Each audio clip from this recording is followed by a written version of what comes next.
Pat Summitt, Muffet McGraw, Leslie Johnson, Pat Grimm, Beth Cunningham, Judy Warren. What do all these women have in common? They're advocates for the game they love, basketball, and they're advocates for their fellow women. Recently, head coach of Notre Dame basketball, Muffet McGraw, has been in the spotlight, calling for more women to be in roles of power. After the passing of Tennessee coach Pat Summitt, McGraw wanted her voice to be heard in the women's game. I don't think I really understood at the time exactly what it meant to play for Pat Summitt as I do now.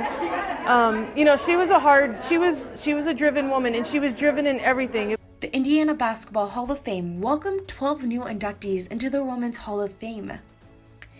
Each of these women believe the game they played has shaped them into the person they are today, and each of those women have made an impact in the game. From the pioneers who broke the barrier, Pat Grimm played in the days of the Girls Athletic Association and even at Purdue before they had a women's team. When I went to the national tournament in '99 when Purdue was there and they won the tournament, I sat in the stands and literally cried because I'm like, I know I'm not down there, but I know I'm a part of this because I was there when nobody cared.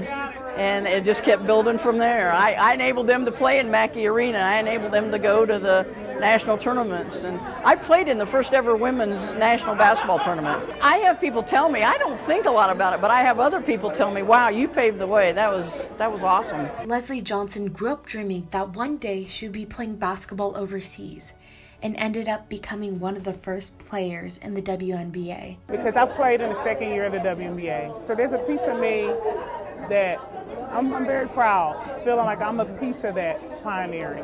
Mrs. Warren, well, she played in the first Indiana Girls State Basketball Championship. And then playing in junior high and high school and having the opportunity to play in the first ever state championship was amazing. We had no idea it was going to happen, and we were just playing for the love of the game.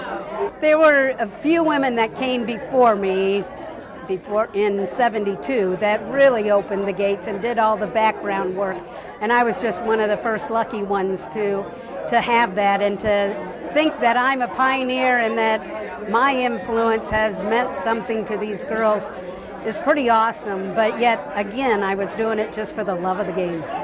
And what are their hopes for the next generation? I'm letting them know that if I could do it, they surely can do it. Continue to stay with it, never give up, never say that you can't, and just keep practicing and keep going, and eventually you're going to get great at it. My biggest life skill that I have learned is that, you don't always win the game, but even if you fail at something, it's how you take that failure and make something positive out of it and learn each and every day to become a better person.